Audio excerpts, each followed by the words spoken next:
Okay. Tarot or Tarot? I think it's called Tarot actually, right? Tarot card movie review or Tarot movie review. So right off the bat, I liked it. Actually enjoyed this movie. I wasn't expecting to, in particular. Went into the so I guess it. I mean, it's cliche, right? It's cliche. It's exactly what you expect it to be, and that's not a bad thing actually. Not with this film. It's like Final Destination, but with tarot cards, I guess. Basically, right? And we killed off. Well, we killed off two people in the beginning, and you're like, well, they can't just kill them all one by one. They gotta at least have some sort of resemblance of a story. So we have that little middle break. But I like that we immediately get after the birthday because they go to what was it? Alicia's? I don't remember. I forgot what her name was.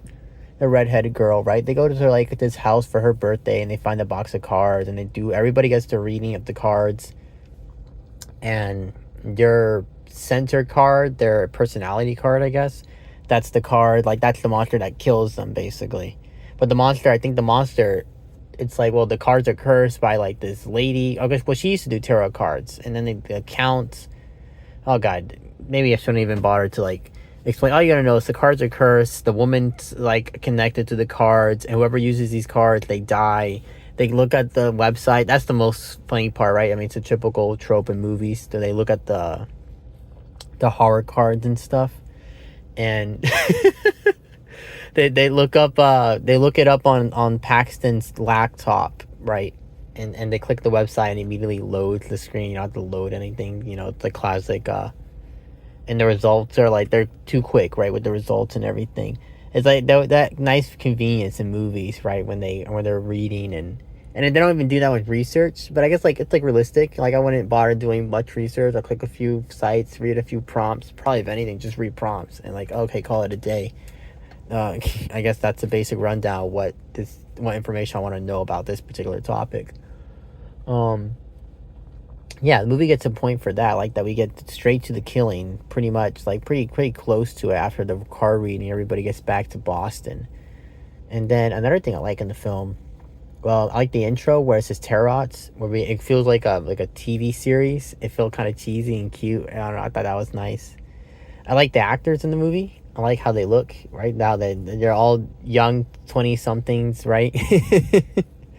It's they're supposed to be in college, all right? They're supposed to be in college. They're people around my age, so I don't know, I like that little fact about it.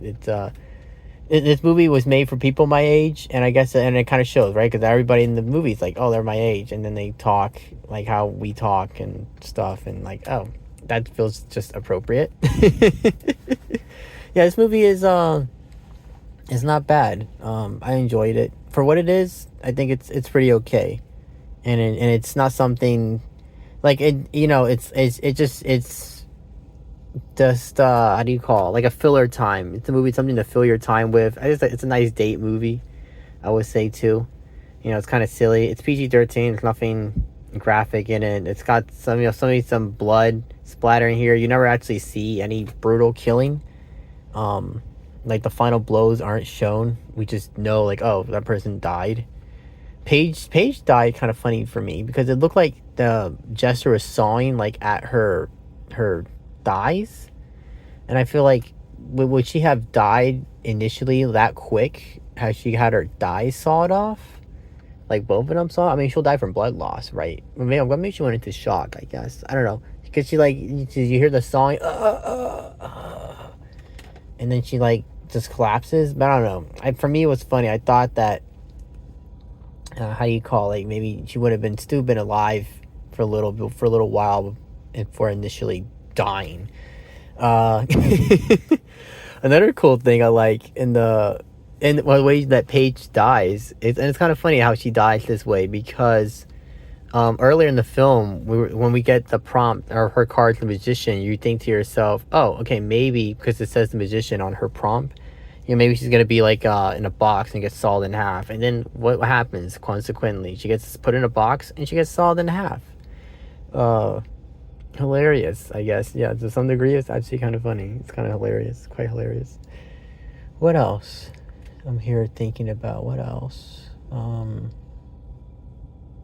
That's about it, I guess. I like that the two of them survive. The couple survive, right? And they were having problems. And actually, when they were on their way to go to the birthday party, they broke up. And and I like how she talked about, oh, I did the reading the first time we met. It said we weren't good for each other. The relationship was gonna fail. And then I did the reading again, and it said our relationship was like still the same answer, right? Still gonna fail. But I guess they're back together now, so that's sweet. And then Paxton survives. And the reason Paxton survives is because so he has a roommate named Todd, right, where he lives. And his roommate, how do you call? And I like that Paxton, they're giving with his character, he's always vaping, right? So there's a vape in his hand, it's like constantly vaping. And I guess it's weed too. It's like weed vape, right? It's not Nick vape.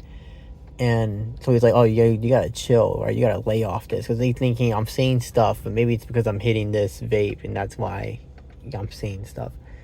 Another thing, what were they thinking? Yeah, so Todd opens the elevator, and he sees him screaming in the corner. And so I guess he waits it out with Todd at the house, at their apartment. But then when he's driving the car, the car is freaking, it's the car from that lady's house. And then you have to wonder, well, how did she show up to, oh my god, that's another question, because they call her to come over to the house. She comes over to the house, and she like says, oh, I guess we'll like read her horoscope to like break the curse. I think that's what she was trying to do. But then that witch lady, she kills her, and she like apologizes. Oh, I'm sorry. Yeah, I could feel like she's bitch gonna kill me. She like does her horoscope, and she gets like 6 of swords, and so it drags her away, and then throws her body down with like 6 swords inside her, because she just has to be a sore loser about it. I don't know. Yeah. So it ends on a good note. It ends happy ending, actually, this film. At least for now. Maybe there could be a Tarot 2. Maybe they make it a series. Fucking, I could see this being a series, actually. I can definitely see it. Like, the beginning, it felt cheesy. I could see it being a comedy horror series, and maybe that was the original idea for this, and that's why that intro to the movie felt like a TV series, like a mini series. Like, it felt ridiculous and kind of odd to put in a film, because maybe it was originally supposed to be like a series. Oh, a little mini series for young 20-something, for the teens to enjoy. And but then you thought, like, well, but if we killed him off, I mean, it's kind of short-lived. Man, fuck it, maybe just put it in a movie instead. And something that's in a movie, but it's all right. It's I was surprised. I was surprised by me actually enjoying it. I did like it. I did enjoy it. We had the theater to ourselves. I went to see it with a friend. We had the theater to ourselves, and so it was nice to just openly rant on the movie, just out loud, out in the open. That was nice. Yeah, Tarot movie review thoughts. I'll give it 5 stars for what it is. It's all right. Cheesy horror, young people getting killed, Final Destination, but with tarot cards. Type movie. That's gonna be in the title right there. Final Destination but with tarot cards in parentheses. Rating and review. Yep. Thanks for listening.